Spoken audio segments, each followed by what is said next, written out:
ناظرین محترم، مکالمہ اردو زبان و ادب کی داستان حیات کے ان کرداروں کا تعارف ہے جو محض کردار نہیں، محض کتابوں کا حصہ نہیں، بلکہ یہ وہ نقطے ہیں، وہ حروف ہیں، وہ الفاظ اور جملے ہیں، وہ عبارتیں ہیں، وہ فرحتیں ہیں، وہ خوشیاں ہیں، وہ مسرتیں ہیں، اور وہ لمحے بھی جو تاریخ کو، تہذیب کو ہمیشہ زندہ رکھتے ہیں۔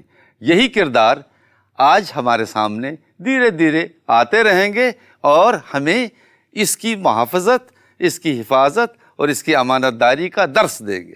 دنیائے ادب کے یہ ستارے نہ صرف ادب سے فیضیاب ہو رہے ہیں بلکہ ادب کے فیض کو عام کر کے نئی نسلوں کی تربیت بھی کر رہے ہیں۔ یہ مکالمے کے کردار بھی ہیں اور معمار بھی۔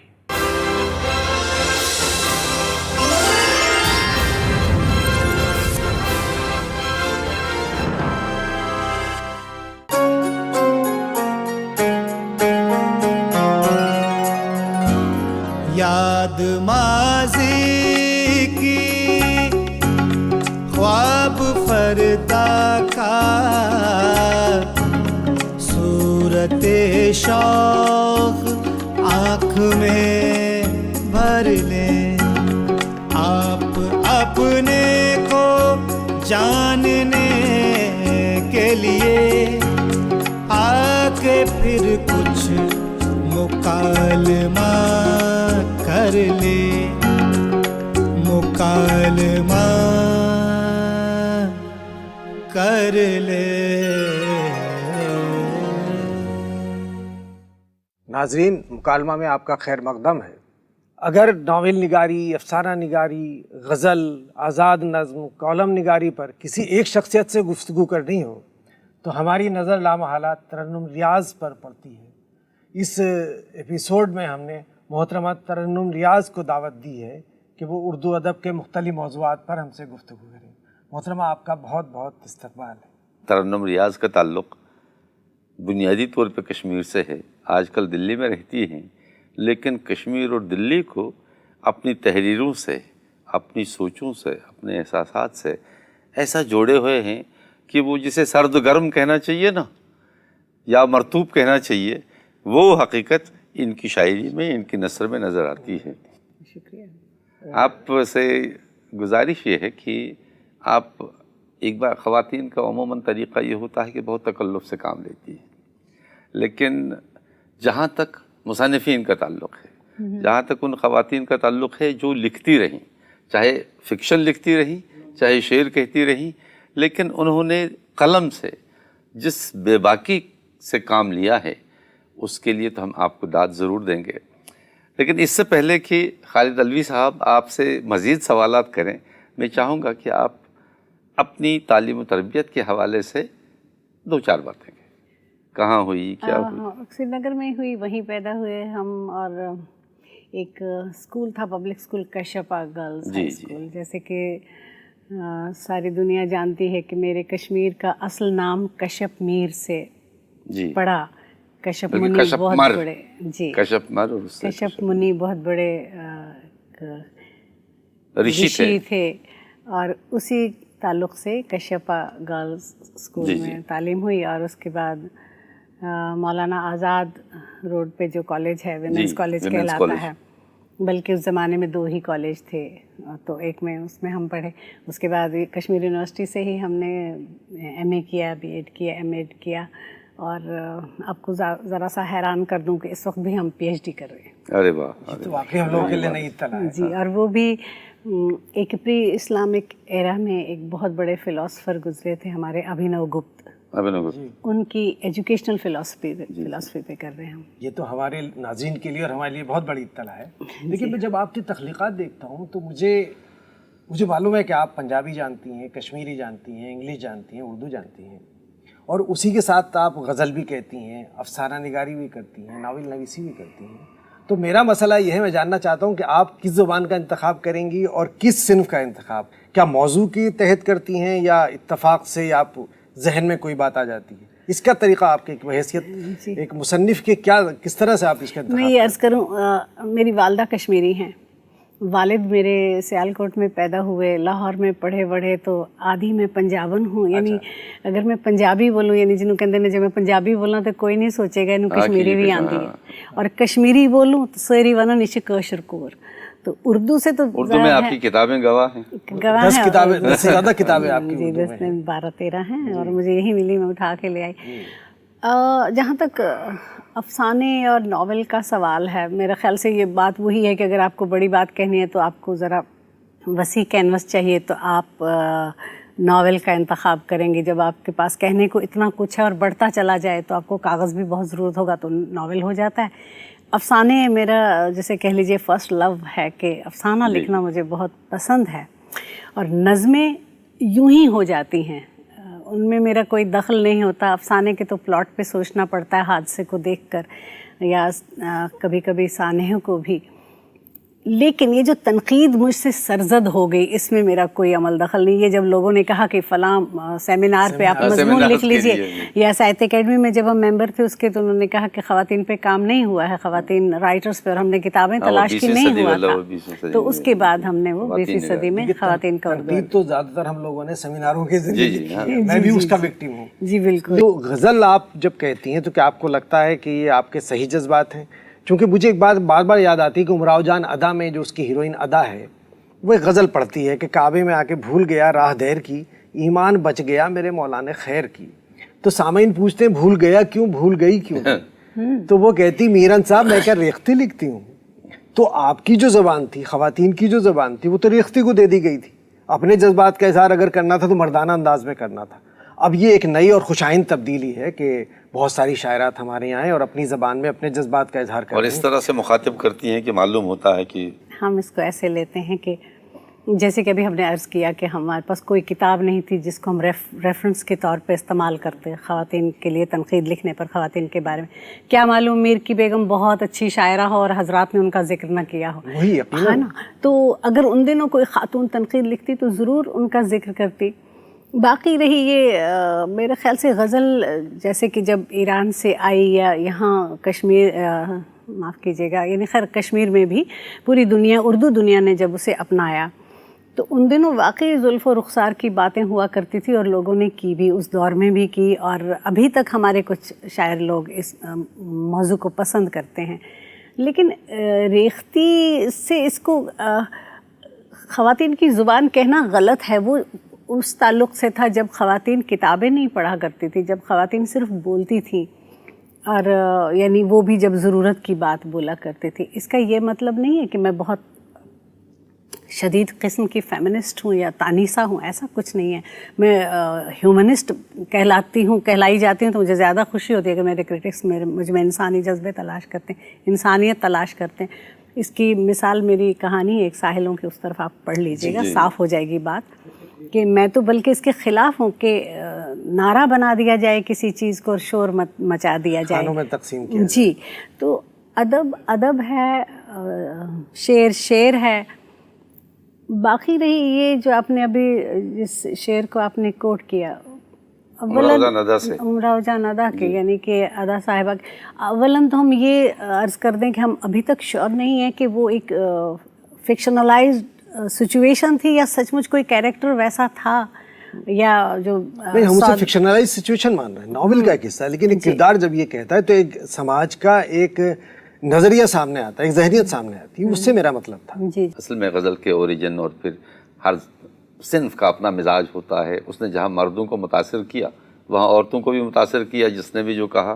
آپ جب تخلیقی کام کرتی ہیں، افسانے لکھتی ہیں، غزل کہتی ہیں، نظمیں کہتی ہیں، ناول آپ نے لکھے، اس وقت آپ کس زبان کو اپنے قریب محسوس کرتی ہیں؟ پہلے تو ہم آپ کے اس سوال کا جواب دیں جو آپ نے غزل کے تعلق سے کیا تھا۔ ادا جعفری سے لے کے آپ رخسانہ جبین تک آ جائیے، کسی کا بھی کوئی بھی ایک آدھ شعر کوٹ کر لیجیے، آپ کو ایک دم پتہ چلے گا کہ یہ خاتون کی شاعری ہے، خواتین کی شاعری ہے۔ جیسے ہمیں ادا جعفری کا وہ شعر یاد آ رہا ہے کہ عمر بھر ذہن کے گمنام جزیروں میں رہی، بے گناہوں کی طرح میں بھی اسیروں میں رہی، میرے قدموں تلے جنت ہوئی تعمیر مگر میری قسمت تیرے ہاتھوں کی لکیروں میں رہی۔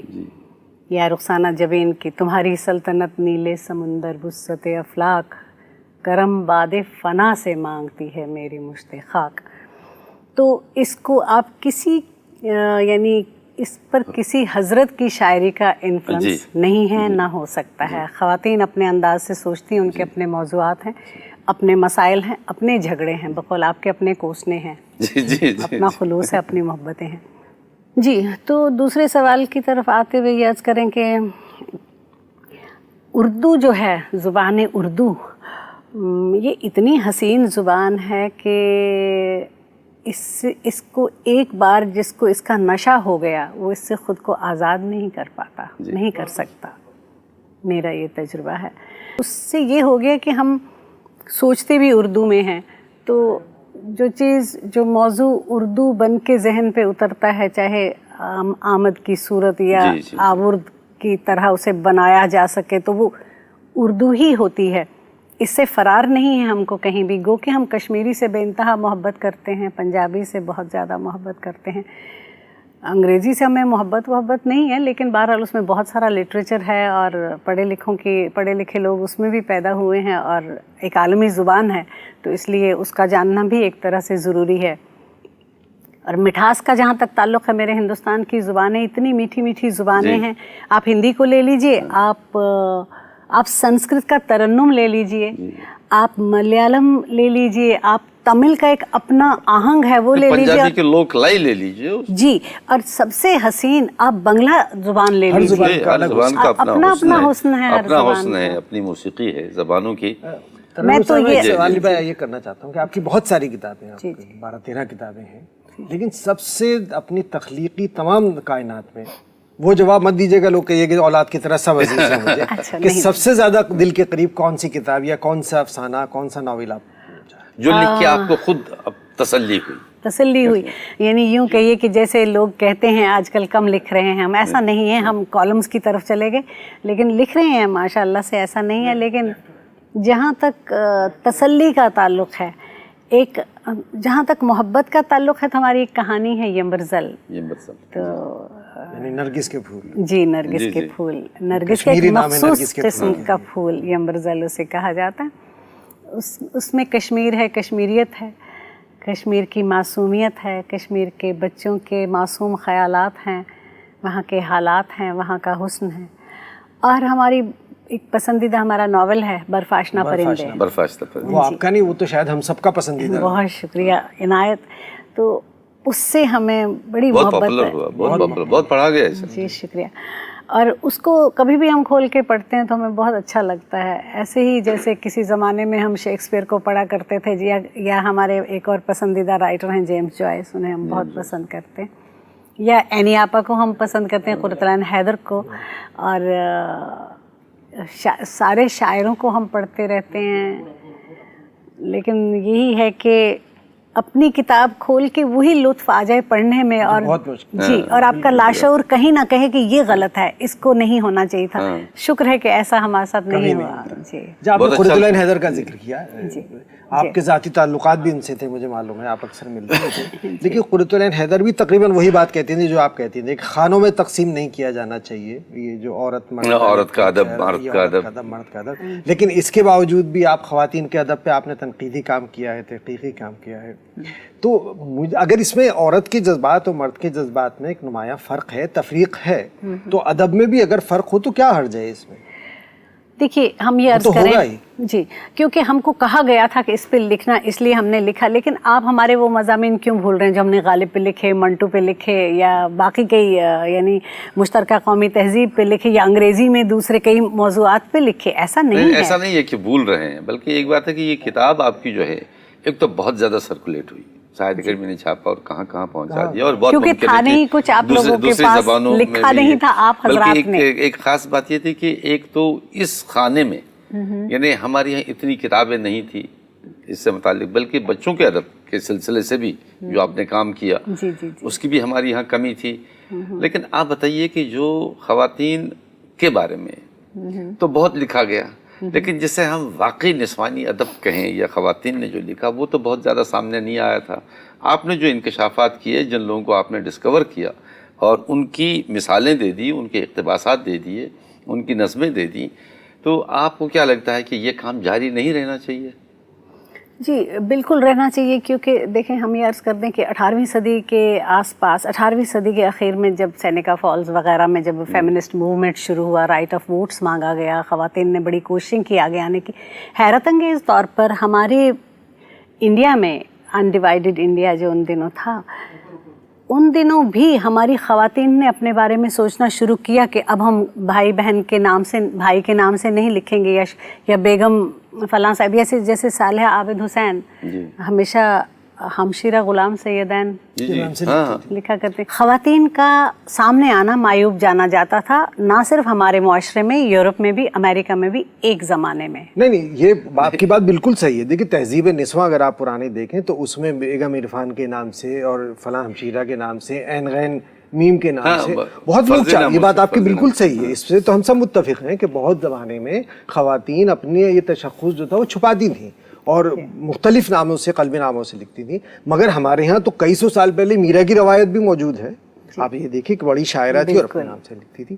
خیر اب دوسری طرف آتے ہیں. میں نے سوال آپ سے یہ کیا تھا کہ آپ کو اپنی تمام تخلیقی سرگرمیوں میں، جو ایک تو ناول بہت آپ کو عزیز ہے، اس کے علاوہ دوسری آپ نے ایک اس کی بتائی، لیکن میں شاعری پہ خاص طور سے آپ سے بات کرنا چاہتا ہوں کہ آپ کو ایسا کب لگتا ہے کہ کب افسانہ لکھنا چاہیے، کب شاعری کرنی چاہیے، یا کوئی خاص آپ کسی لمحے میں متاثر ہوتی ہیں کہ اب مجھے نظم لکھنی چاہیے؟ ہوتا یوں ہے کہ اگر جیسے ہم نے پہلے عرض کیا تھا کہ جو چیز، جو تخلیقی فن پارہ جتنا بڑا کینوس مانگتا ہے اس کو ہم اسی میں بٹھا دیتے ہیں، اور کوشش یہ ہوتی ہے کہ اس کے ساتھ انصاف ہو. اگر نظم ہے تو نظم ہی ہے، اور اگر غزل کا مصرع اچانک سے آ گیا ذہن میں تو پھر غزل ہو جاتی ہے. اچھا، کیا آپ کو ایسا لگتا ہے کہ آپ نے اب تک جو کچھ لکھا ہے، کچھ ایسا بھی ہے کہ کاش وہ نہ لکھتی ہیں آپ؟ کسی چیز پہ آپ کو ایسا لگے کہ شروع کی کوئی تخلیق ہے؟ قطعی نہیں، ایسا کبھی نہیں ہے قطعی نہیں. یہ بہت بڑی بات ہے. ورنہ عام طور سے لوگ کرتے ہیں کہ پرانی شاعری یا پرانے افسانوں کو کہتے ہیں کہ نہیں، اب وہ ڈسون کر دیتے ہیں. ایسا نہیں ہے. ہمیں اپنی ساری چیزیں بہت عزیز ہیں، اور ہماری ساری چیزوں میں ایک چیز، چاہے نظم ہو، چاہے نثر ہو، یا غزلیں ہوں، یا کوئی مضامین ہوں، ہم نے ایک چیز ضرور سوچی ہے ہر چیز کو تحریر کرنے سے پہلے کہ ہمارے لکھنے سے کسی کی دل آزاری نہ ہو، نمبر 1. نمبر 2 یہ کہ جو ہم لکھیں اس سے کوئی ینگسٹرز پڑھنے والے، ان کو کوئی ان کی ذہنی تربیت میں کوئی گمراہی کی طرف نہ کوئی زاویہ ایسا بن جائے جو ہم پچھتائیں بعد میں.